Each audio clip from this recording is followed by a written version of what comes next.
tema de hoy aquí en Era Tabú. ¿Cómo superar los errores de los padres? Es el tema de conversación. Tema que desde ya los invito a todos ustedes, queridos oyentes, a que participen. Es el rol de padre. Así que cometemos errores y a veces esos hijos, aún siendo ya adultos, cargan con los errores y se quedan así en una forma de ser que no les permite ser felices a plenitud. Por eso hoy abordamos este tema. Y les saluda Sara Busabá hoy acompañándolos en Era Tabú, pero también muy bien acompañada con Solange Vindrola de Magluf, quien es especialista en psicología y familia. Así que te doy la bienvenida y encantadísima de que estés con nosotros, Solange. Gracias, Sara. Y bueno, este tema me parece sumamente importante. ¿Cómo superar los errores de los padres? Y a veces uno dirá, bueno, ¿errores a qué nos referimos?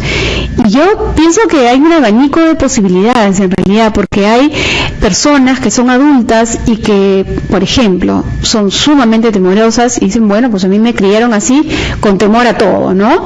O personas que son sumamente tercas, o personas que son avaras incluso, ¿no? Uh-huh. Y uno siempre dice, bueno, es que mi papá me crió así, y claro, uno lo asume como error del padre. Pero ¿qué hay de cierto? ¿Qué hay detrás de todo esto? Bueno, en verdad yo creo que lo cierto es que los adolescentes, a veces uno como adulto tiende a asumir que los adolescentes y los niños en verdad no se dan cuenta, pero los chicos están ahí primero para ver, de repente, si yo veo que como padre me cuesta asumir mis errores y me cuesta pedir perdón a mis hijos, porque, como tú dices, puedo ser muy rígido o me desbordé en mis reacciones, y yo no pido disculpas, entonces yo estoy dándole a mis hijos un patrón en el cual les estoy diciendo que no se deben admitir nunca los errores. Entonces, cuando ya nuestros chicos crecen, a ellos también les va a costar admitir sus errores. Y posiblemente los adolescentes son los primeros que juzgan a los padres.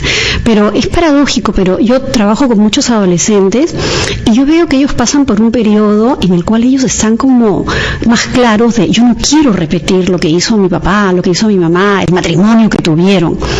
Pero si en esas etapas ellos no reciben un apoyo adecuado para validar que efectivamente de repente mi papá era muy desbordado y yo no quiero cometerlo, pero yo me veo con un carácter parecido y yo no tengo ese apoyo, es probable que repitan el error.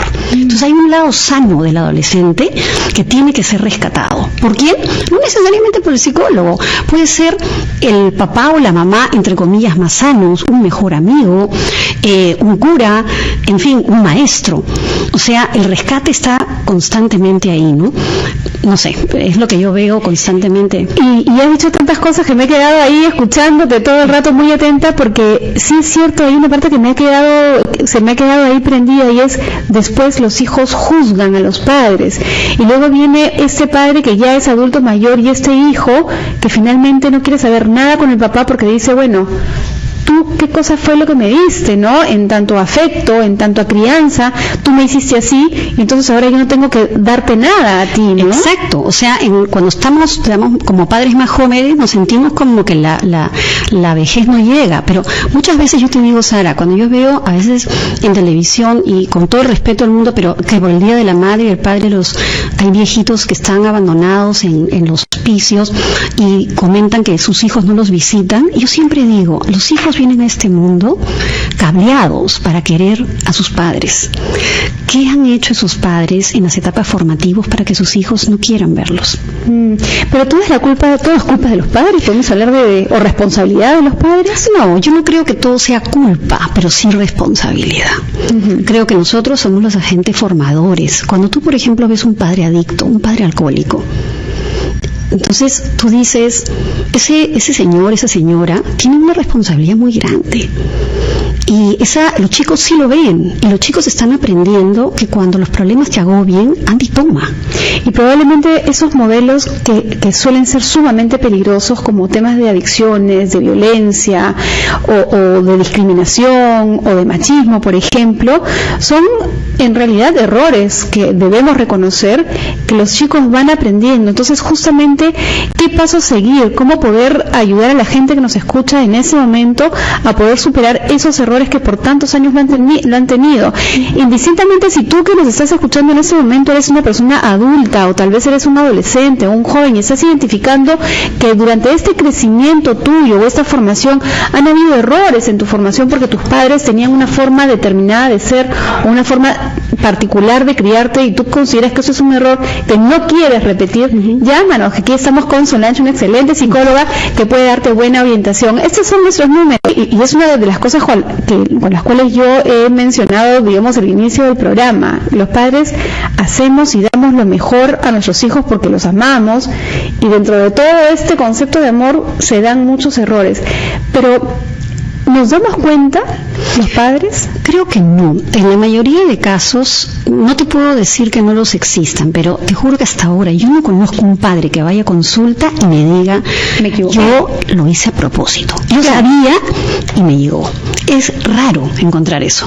Lo que, por ejemplo, a las mujeres que me escuchan, ¿qué es lo que, por ejemplo, yo veo, no? Me dicen, vengo de una relación de pareja donde mi esposo me ha maltratado, y de repente no físicamente necesariamente, de repente ha habido mucho maltrato psicológico, y yo me dejé, y también dejé que maltratara a mis hijos, a mis hijas, y en ese momento, de verdad, doctora, tenía miedo de su reacción, tenía miedo de que después las cosas iban a ser peor o que iba a ser de mí.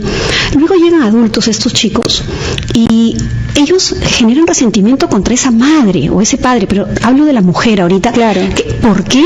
Por no haber hecho nada. Por no haber hecho nada. Entonces, cuando hablamos de culpa, a las mujeres sobre todo, hay que hablar de ahora tú tienes la oportunidad de pararte y no permitirlo. Esa es la forma de enmendar las culpas. La culpa no se enmienda tirándote latigazos. Claro. Se enmienda parándote. Y tenemos ya con su... Bien, doctora Sarita.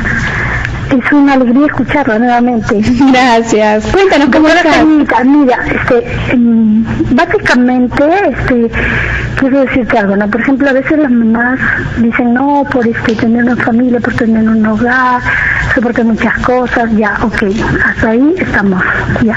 Pero luego está muy mal que algunas veces las madres estén diciéndole a los hijos o recordándole los malos momentos que pasaron cuando tuvieron esa vida en familia. No, pero pésimo. ¿No? Entonces, sí, yo creo que sí, ya deben tomarlo como tal y no de estarle recordando a los hijos en determinados momentos si el papá actuó mal o la mamá. Elizabeth, ¿y ha sido un caso tuyo cercano? Sí, un caso cercano, ¿no? Entonces, lo he visto y no me parece. Eso es lo que quería, que hablen en base a eso. Y otra cosa, doctora. La aportación de Elizabeth, porque es verdad, Elizabeth, lo que tú has dicho es pésimo. ¿Y tú sabes por qué es pésimo? Es pésimo no solamente por ti, no solamente pésimo para tus hijos, es también pésimo para ti, porque en el momento que tú, bueno, no tú, pero la mujer le dice lo que yo tuve que aguantar por ustedes, tú estás echándole toda la culpa y la responsabilidad de tu propio, de repente, miedo a tus hijos. Le estás cargando una mochila llena de piedras y esas piedras les van a pesar. Claro, y justamente va a pasar lo que nos estabas comentando. El hijo aprende esta situación y luego vive la misma experiencia, ¿no? Y justamente hoy de alguna manera queremos dar un poco de luces para romper ese círculo y más bien empoderar al hijo, sea adolescente o tal vez ya adulto, para que no vuelva a repetir esa misma historia de error, indistintamente del que sea, porque en verdad pues no conduce a una felicidad plena, ¿no? Sí, la mejor manera de empoderar al hijo es, desgraciadamente y afortunadamente, el modelo que tú des. O sea, si tú, digamos, como padre, te paras a tus miedos, paras de victimizarte, de decir pobre yo, porque la vida me trató mal, porque el hombre, la mujer, y tú te paras, ese es el mejor realmente empoderamiento que tú le das. Pero si por algún motivo tú como padre, como madre, no has superado tus problemas, entonces te digo que hay que recurrir a esta capacidad del adolescente, se llama resiliencia, que es la capacidad de florecer en la adversidad. Y Y para eso sí es importante el grupo de amigos, que tenga, digamos, personas que puedan influir. Yo veo mucho en terapia chicos que a partir de repente de ese profesor, a partir de ese cura que te hicieron ver que sí había esperanza de que un matrimonio no es ese de repente esos gritos sin fin, o que uno no es un ser miserable y poco valioso, y que uno sí puede tener una autoestima sana. Yo creo que jugamos todos como sociedad un papel importante. Sin duda, y qué bendición tener a alguien cerca que pueda mirar un poco tu vida, tu historia, y darte un buen consejo, y que además tú tengas esta capacidad de resiliencia, como bien mencionas, para poder afrontar y sobrellevar una situación que puede durar años, una situación complicada, como una madre ausente, o como un padre pues que grita y se desborda todo el tiempo, ¿no? Claro. Pero ¿qué pasa cuando no hay ese apoyo? Porque muchos chicos, y esa pregunta te la dejo al aire para luego de escuchar los consejos, muchas personas o muchas familias tienen, por ejemplo, un padre o una madre que tiene un carácter muy, muy, muy particular, ¿no? Y eso no permite al niño florecer o crecer. Entonces, ¿cómo hacer entender a ese chico? Bueno, el padre de repente no lo vas a poder hacer cambiar, pero tú tienes herramientas para poder salir adelante frente a esta adversidad. Con eso regresamos. Y pueden trasladarlas a sus hijos también, eso pasa muchísimo. Es más, todo se aprende con el ejemplo, pero no siempre los padres de nuestros padres tampoco supieron enfrentar con eficacia la responsabilidad de tener hijos, y justamente se van generando una serie de errores que los chicos van aprendiendo y se van generando diferentes formas de ser en la adolescencia y luego en la adultez. Y luego cuando te preguntan, bueno, pero ¿por qué eres así? Bueno, porque a mí me enseñaron a ser de esta manera, ¿no? Pero date cuenta que esa manera de ser no te permite mantener tu trabajo, por ejemplo, porque eres terco, o porque eres orgulloso, o porque eres de una manera particular. Justamente el día de hoy en Era Tabú queremos lista en psicología y familia. Y solamente antes de ir a la pausa, yo te comentaba un poco cómo poder ayudar a un chico que está en plena formación, de pronto es un adolescente, un adulto joven, y se encuentra con una realidad de crianza, porque de repente el padre es muy impulsivo, o es un poco violento, tiene una forma de ser particular, que no va a cambiar probablemente. ¿Cómo hace ese hijo para superar esta situación y que no afecte su desarrollo? Claro, yo creo que ahí el chico, digamos, primero tenemos que apelar al concepto de que cuando yo no puedo cambiar algo, el que tiene que cambiar soy yo. Aunque tú estés en lo correcto. No, yo no puedo cambiar a mis padres, entonces el que tengo que cambiar es cómo hago yo para que a mí no me afecte tanto. Okay. De repente que mis padres toman, que las peleas, los desbordes, la rigidez, lo que sea. Entonces me he pasado 17 años tratando de cambiarlo, y lo único que he logrado es que hayan peleas constantes. Entonces a este adolescente se le dice en terapia, bueno, nosotros no podemos cambiarlo o cambiarla. Lo que podemos hacer es ver cómo podríamos hacer para que esto no te afecte tanto a ti. Y justamente a dónde apuntas y qué cosa se va reforzando en esta persona, quiero desarrollarlo ampliamente, pero antes vamos a escuchar a Elizabeth, que también es otra oyente que escuchamos. Doctora, buenas tardes. Quiero compartir una experiencia, pero también a la vez quisiera para ver qué puedo hacer ante eso. Tuve unos papás que prácticamente se dedicaron lo que es al trabajo, y nos crió a nosotros así, o sea, al cuidado de los tíos, de los abuelos, así. Y no vivimos eso, la experiencia que yo vivo ahora con mis hijas, que las llevo al parque, las llevo al cine, las llevo con o sea, pero siempre hay, o sea, siento que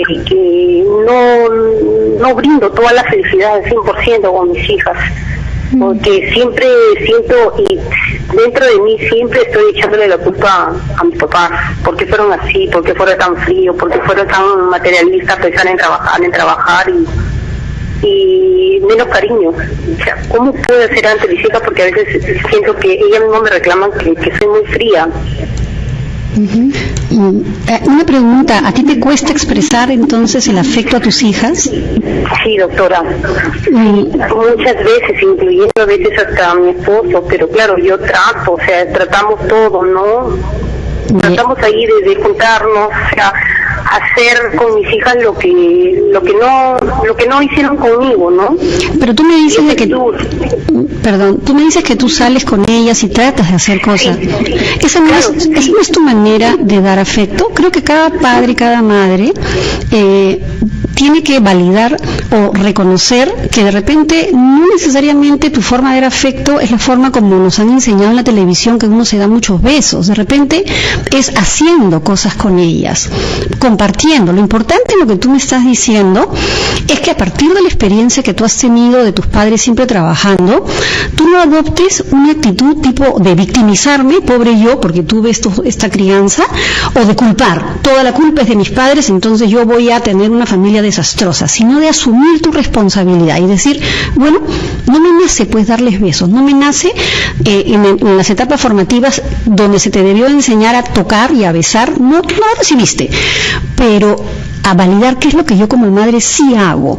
Yo paso tiempo con ellas, las llevo al cine, en fin, lo que tú hagas, y validarte eso, porque no hay una manera correcta de ser mamá. Creo que lo correcto es que hagas aquello que tú sientes que tus hijos necesitan. Claro. ¿Y el escuchar, acaso no es una forma de dar afecto?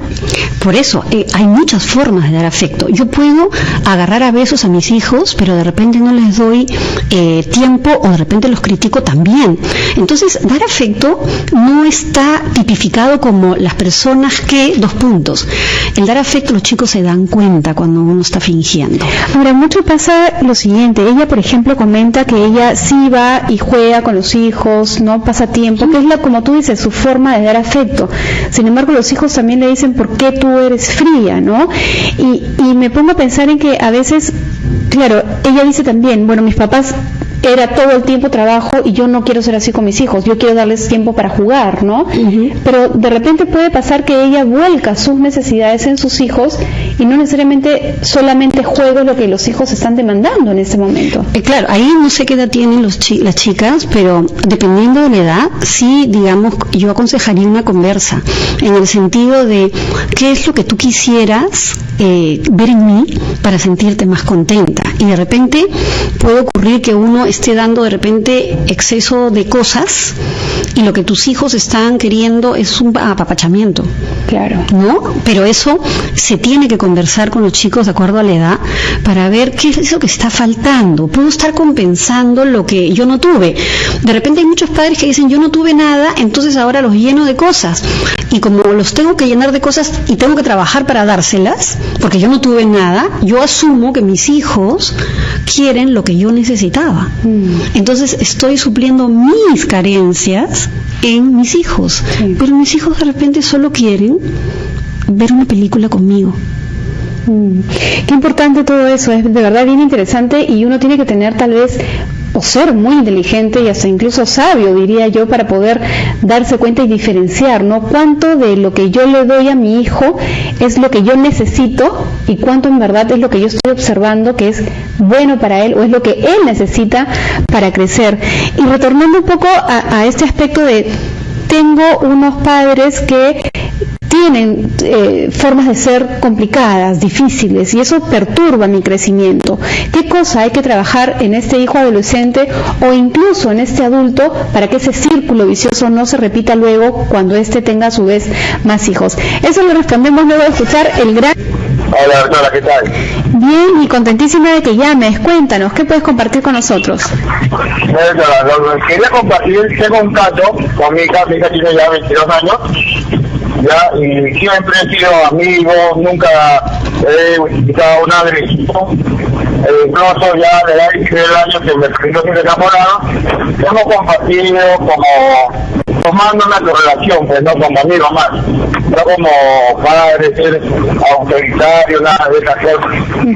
Ya, y es más, cuando mi hija ya cuando se vuelve enamorada, cuando ya salía los domingos, yo le compraba ese preservativo, hija cuídate, tenía ya los estudios, y de ahí si quieres ser mamá es un problema, pero por favor, limpieza y protección. Ya, ahora terminó con el chico el año pasado, me preguntaba, hija, ¿estás enamorado? No.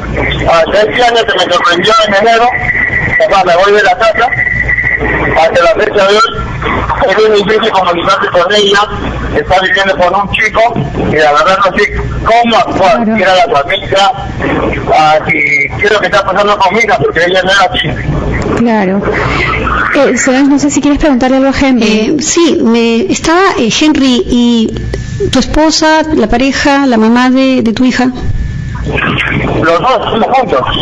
¿Y ella, cuál es el papel de ella con tu hija? ¿Cuál fue su actitud con ella? Ella le dijo que no era justo lo que estaba haciendo con nosotros, porque nunca nos hemos metido en su vida ni en su relación, ¿no? Y siempre, por ejemplo, ella lo quiso hacer, papá va a hacer a mi manera, me voy con esa persona, pero digo, no entiendo, si he hecho las cosas creo bien. Claro. Le da amor, le da protección, tengo un hogar constituido, nunca he sido agresivo en mi casa con mi madre, con mi esposa, ¿no? Pero siempre yo hablaba, no, a mí me tiraron de esta manera, lo cual no va a ser así, yo quiero a ustedes darle lo que yo no tuve, no, más atención, más amor, pero lo contrario, ahorita por ejemplo a mí no me contesta el teléfono, pero a su mamá sí. Henry, una pregunta, cuando tú dices, porque tú me dices que tú has sido como un papá amigo para tu hija, tú vienes de un hogar donde no tuviste esa cercanía, digamos, de tener papás cercanos como amigos. ¿Papá político? Sí, o sea, ¿fue que, perdón? Mi padre me abandonó a los 2 años y yo fue mi papá político. Ya, creo que, mira, Henry, el caso tuyo ejemplifica una cantidad muy grande. Sí, solamente yo quería preguntarle algo chiquitito, Henry, antes que le des la valiosa respuesta. Henry, tu hija que tiene 22 años y que está ahora viviendo con su pareja, ¿quién le mantiene a ella? Supuestamente el chico, pero el chico tiene proceso por alimentos. Ella está viviendo en la casa de su madre. Vive la mamá del chico, de esta pareja entonces.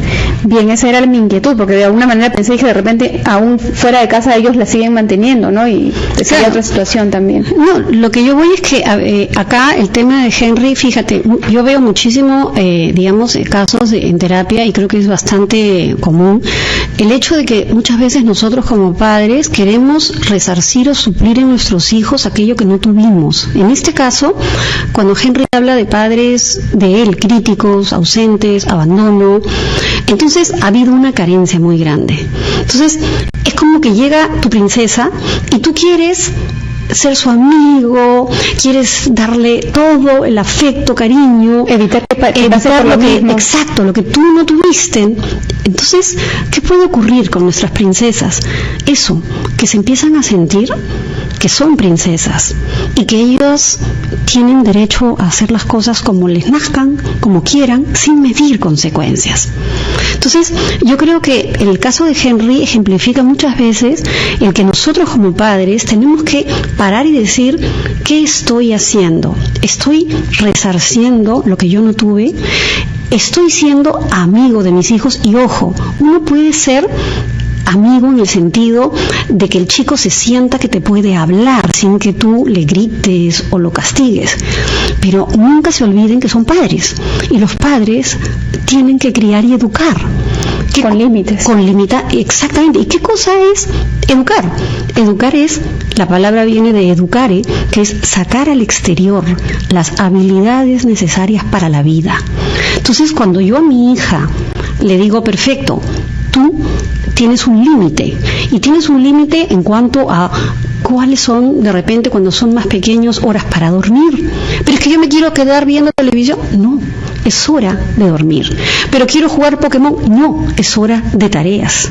Entonces, cuando yo pongo límites, estoy ejerciendo mi autoridad como padre y de alguna manera estoy haciendo que tenga probabilidades de que sea una adulta bastante más responsable.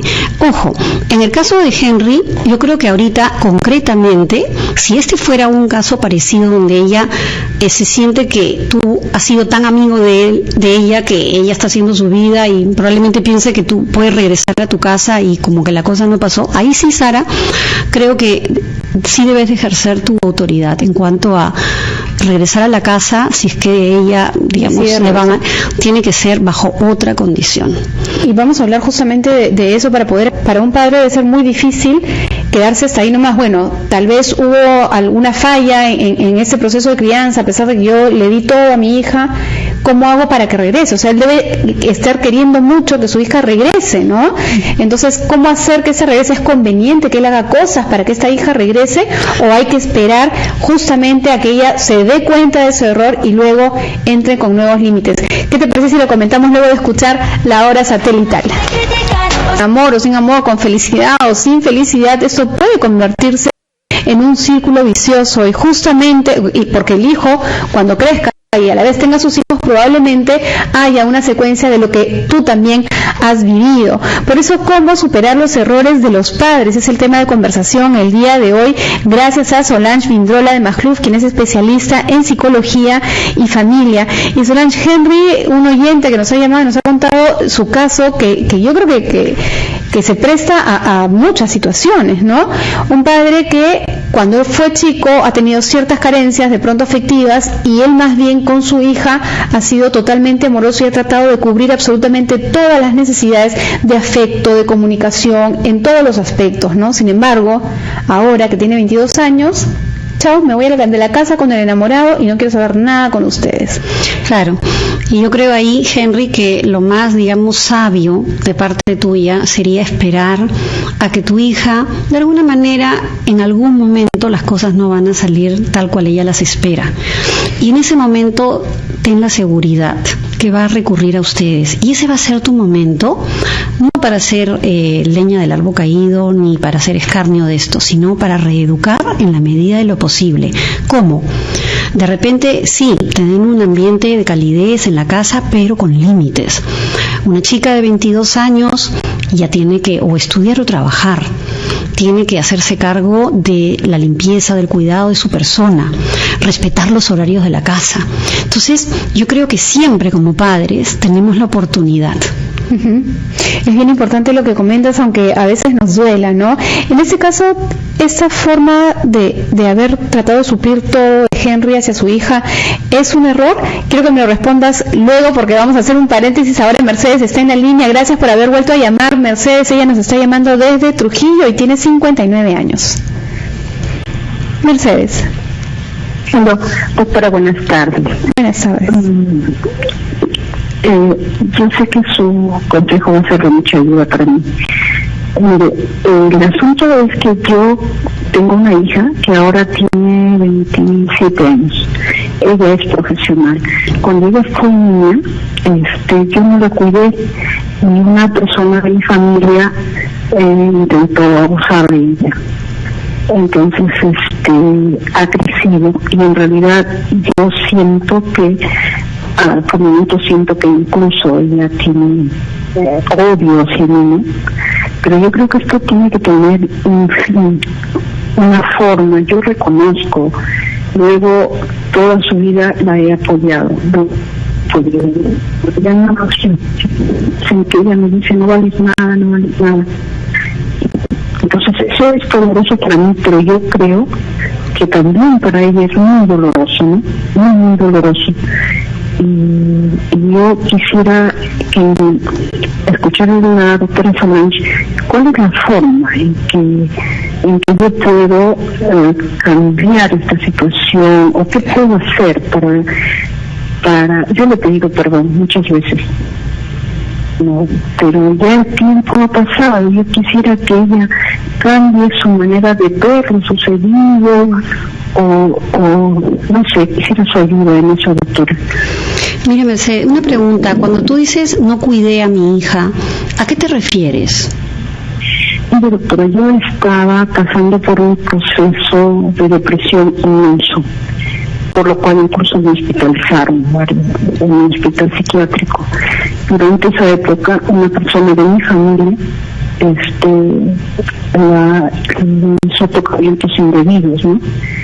Entonces, el papá de ella, con mi familia, acordaron que no, bueno, era una cosa que a muchos les ha sucedido, ¿no? Entonces, por ese tiempo yo no estuve con ella, estuve en el hospital. Entonces ella me culpa a mí de yo haberla abandonado, ¿no? Claro. Entonces, yo también sé que tal vez yo hubiera sido más fuerte, muchas cosas hubieran sucedido, pero ya no la apoyé, ¿no? Yo no estuve a su lado.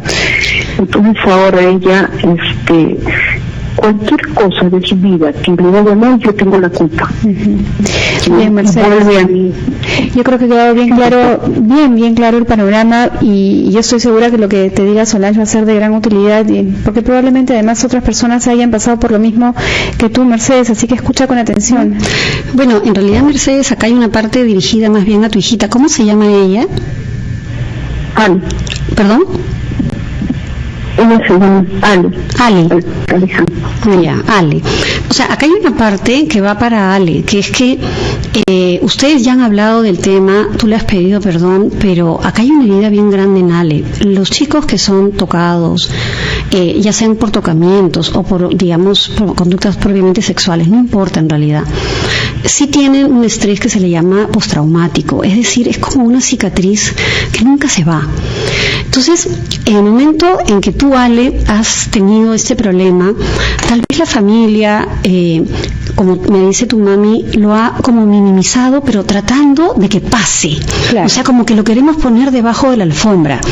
Y obviamente cuando hay un shock de ese tipo, hay que hacer exactamente lo contrario, que es que no es que vayamos a hacer un show de esto, pero sí es de alguna manera hablar del tema, de cómo uno se sintió en ese momento, lo vulnerable, lo débil, lo asustada que yo me sentía frente a este agresor, porque de esa manera, Ale, tú vas a poder sacar toda esa rabia metida que creo que ahora erróneamente se la estás mandando a tu mamá, Mercedes. Yo sé que hay una parte tuya, Ale, que tú sabes que tu mamá estaba mal y que ella hubiera hecho algo diferente, pero hay una parte de ti que tiene una cicatriz muy grande y estás confundiéndola con rabia hacia tu mamá.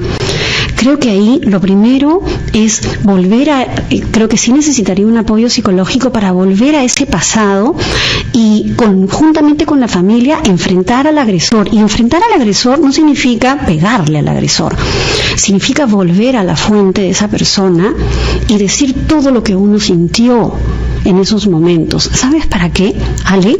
Para que puedas tú misma sentirte que puedes dominar y controlar tu vida y que tú eres una persona que has podido superar el trauma. ¿Cuántas, Ale, te deben estar escuchando en este momento que han pasado situaciones similares y que tal vez nunca lo han dicho a nadie, o pasó desapercibido también en la familia porque se quiso guardar bajo la alfombra, y que hoy por hoy adoptan esa conducta de culpar de todo lo que les pase a los demás, sea representado en la mamá, en el papá, en el trabajo, en el estudio, en lo que fuere? ¿Cómo ayudarla a Ale? Nos has dicho una parte muy importante, hablar justamente de este problema, ¿no? Me imagino que a sus 27 años, a pesar de que pudo haber pasado muchos años, todavía está a tiempo de sanar esa herida. Totalmente. Y de cambiar esa forma de ser, que creo yo es victimizarse en cierta medida, echarle las culpas al resto. ¿Es algo que se corrige también? ¿Hay que hacer algo aparte para esto? Sí, tú me hacías una pregunta antes del corte con respecto a cómo hacer, ¿no? Para que será posible que uno pueda superar los errores, entre comillas. Y esto, para mí, Ale, ejemplifica justo eso, que es mirarte a ti misma. No es que yo voy a echarle barro a los demás, como culpándolos, y tampoco me voy a victimizar y decir como vengo de esto, entonces ya no tengo autoestima y no sirvo para nada. Y me aceptan así como soy. Y no, sino es como que el espejo ahora lo voy a voltear y me voy a mirar yo a mí. Y digo, ¿qué quiero para mi vida? Quiero ser siempre una persona que se sienta víctima, que culpe a los demás, que se sienta que no vale nada porque abusaron de mí, o yo quiero sentirme que soy una persona cuya vida merece la pena. Y ese mirarse al espejo probablemente sirve para cualquier situación, a pesar de que esto que nos contó Mercedes sobre su hija, Ale, es algo muy doloroso. Hay muchas situaciones que pasan dentro de los hogares que marcan heridas, ¿no? A veces para unos puede ser una situación muy simple, fácil de superar, pero para otros los marca muchísimo, ¿no? Son cicatrices en el alma. Claro. Son en el alma, y eso sí nunca se va a ir. A chicas como Ale, la cicatriz no se va nunca, pero nosotros podemos hacer que casi no se vea. Y esto que has dicho es importante, Sara, porque muchas veces no es un tocamiento indebido, a veces son las palabras de nuestros padres: no sirves para nada, inútil, no sé para qué te tuve, no me siento orgulloso de ti, en fin. ¿Cuándo vas a aprender? Entonces, es como que muchas veces las críticas pueden doler más que los golpes, y también son cicatrices que van formando en el chico la idea de que no vale nada. Y eso es exactamente lo que hacen en la vida: no hacen nada, porque no valen nada. Pero nuevamente, entonces, ¿qué hacemos con un chico adulto que piensa así y cuyos padres de repente no quieren mirarse al espejo, no pueden, o simplemente ya están demasiado viejitos para eso? O no saben que eso se puede cambiar. O no saben. Entonces ahí es donde recurrimos al adolescente o al adulto joven y decimos: ya basta de victimizarnos o de culpar, asume tu vida. Ese asumir tu vida es un proceso y son unos pasos que asumo hay que seguir. Y quiero pedirte que ahora sí, luego de escuchar los titulares de la hora, vayamos paso a paso. ¿Cómo podemos hacer para superar esos errores? Ya regresamos. Hay tantos caminos que andar por la vida, algunos más difíciles, otros más fáciles, tal vez si lo quieren, pero siempre hay una salida, y muchas son las salidas que el día de hoy en el programa queremos darles para poder superar los errores de los padres, que ya de lo que estamos escuchando de nuestros oyentes, pues hay diferentes situaciones, ¿no? Delicadas, complicadas muchas veces, pero sí hay una solución. Hoy está con nosotros Solange Mindrola de Mascluf, quien es especialista en psicología y familia, y los acompaño Sara Busabá hoy en la conducción de Era Tabú. Y justamente antes de ir al corte, Solange, yo te pedía ya dar un poco ese paso a paso, ¿no? Porque una de las cosas que nos has dicho, cuando hay una serie de situaciones o de heridas que hemos tenido en el tiempo, por algunas formas que hemos tenido en casa de criar tal vez, o problemas que han habido, como por ejemplo en el caso de Ale, tocamientos indebidos, o sea, lejos de culpar a los demás y victimizarse, hay algo que uno debe hacer para poderlo superar. ¿Cómo hacerlo? ¿Cuál es este paso a paso? Creo que el primero tiene que ver con aceptar en qué situación estás. ¿Estoy victimizándome? ¿Estoy culpando? Porque el primer paso es aceptar que hay una parte que tiene que ver contigo. Esa parte de, si yo no puedo cambiar a mis padres o las situaciones que yo he vivido, pues tengo que voltear el espejo a mirarme a mí. Ese es el primer paso, que es el cambio del enfoque. Claro. El segundo paso tiene que ver cuáles son tus fortalezas, cuáles son las partes que tú tienes para salir adelante. Por ejemplo, soy una persona disciplinada, soy una persona perseverante, o una persona que me va muy bien la gente. Entonces, empezar a ver qué es lo bueno que tú tienes, porque vas a tener que recurrir a esas cosas para salir adelante. Por ejemplo, si vienes de repente de un hogar donde no se te dio amor, hubo abandono, etcétera, y tú sientes que eres una persona que llegas a tener amigos y confías en la gente, esa es una de tus herramientas para poder, de repente, si no tuviste la suerte de tener un hogar unido, vas a poder tener un grupo social muy unido, grandes amigos. Y de alguna manera nos estás diciendo olvidar ese horror, olvidar no eso que pasó. No, es mirarlo con otro lente. Yo no puedo olvidar tocamientos, yo no puedo olvidar humillaciones verbales, pero puedo perdonar. Y perdonar significa, y tú dijiste algo en el corte muy interesante, perdonar significa que a veces uno piensa que no es justo que nos pasen cosas malas, porque uno es bueno. Y en realidad, en verdad, sí, hay que aceptar que a la gente buena le pasan también cosas malas. Entonces, claro, es empezar a soltar por ahí, primero. Y tener esta capacidad de poderlo superar, ¿no? Que es la resiliencia, y es una palabra que a mí me encanta y que hay que explicarla y ver también por qué unas personas sí tienen esa capacidad y tal vez otras no las tienen tan desarrolladas. Pero antes vamos a recibir a Angie, que está en línea. Ella tiene 28 años. Somos seres humanos y nos pasan estas cosas. Y bueno, en el caso de Angie, primero lo que te digo, no puedes olvidarlo. Lo que a lo que hay que apuntar es cómo hacer para tú florecer a partir de esto. Esa es la resiliencia. ¿A qué me refiero? Sí, sientes que no recibiste amor en tu casa. ¿Cómo vas a hacer hoy a tus 28 años para florecer a partir de ello? Y es, ok, me estoy casando con un hombre que me quiere, que me respeta, yo me hago respetar, o estoy repitiendo el patrón de mi casa, de dejarme maltratar. Entonces tú vas a ser resiliente y lo que tú has vivido va a servir para bien en ti, en la medida en que tú dices, yo me estoy casando y yo voy a hacerme respetar. Claro. Desde el primer momento. Los maltratos psicológicos nunca los vas a poder olvidar, pero va a depender de ti si te las vas a creer o no. Por ejemplo, o hacer que se mantenga el dolor también. El dolor no es malo, ¿sabes? El dolor te está indicando que hay algo que te ha impactado y que tienes que aprender algo de eso. Si mi padre me está diciendo que yo no sirvo para nada, me va a doler.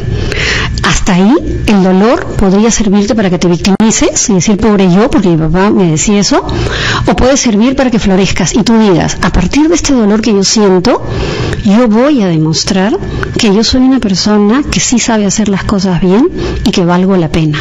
Es ahí donde viene la resiliencia, donde yo elijo construir una Angie diferente a lo que mi padre decía de mí. Claro. Pero para ello tienes que dar el paso. Y el paso significa, porque uno puede deseos de cambiar. Y a veces los deseos estamos esperando como que viniera alguien de Marte y que nos vaya a cambiar. O un hechizo. Y no son hechizos, son acciones. Una persona que ha vivido alguna situación similar a lo que nos cuenta Angie y que hoy te escucha y dice, en verdad sí, ¿por qué yo no voy a cambiar esta situación? O sea, voy a salir de hacerme la víctima todo el tiempo o reconocer que me victimizo todo el tiempo y ahora me voy a ir por el lado del florecimiento, voy a desarrollar esta resiliencia. ¿Cómo se hace eso? ¿De dónde uno saca el coraje? Y nuevamente eso lo vamos a conversar luego de escuchar los siguientes consejos.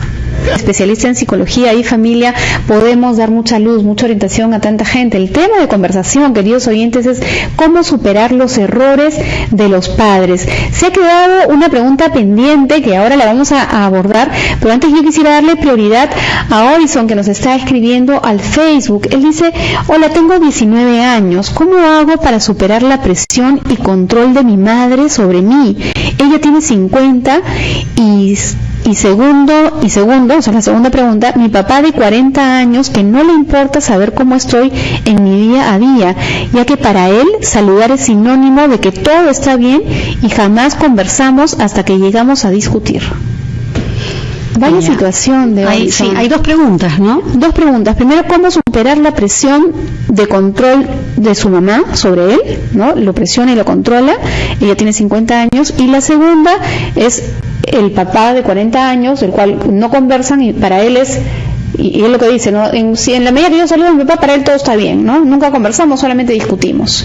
Claro, en el primer caso, no sé mucho del caso, pero habría que ver, la mamá está presionando o está detrás tuyo, y ahí volvemos al espejo, mírate a ti mismo. ¿Estoy haciendo cosas para que estén detrás mío? O sea, lo primero es, a mis 19 años, ¿estoy cumpliendo con lo que un chico de 19 tendría que cumplir? Estoy, no sé, trabajando, estudiando, respetando horas. O estoy demostrando lo necesario para que mi mamá deje de tener tanto temor y me esté persiguiendo todo el día. Exacto. Entonces, lo primero, Horizon, es mirar el espejo, lo vas a girar hacia ti mismo y te vas a hacer esa pregunta.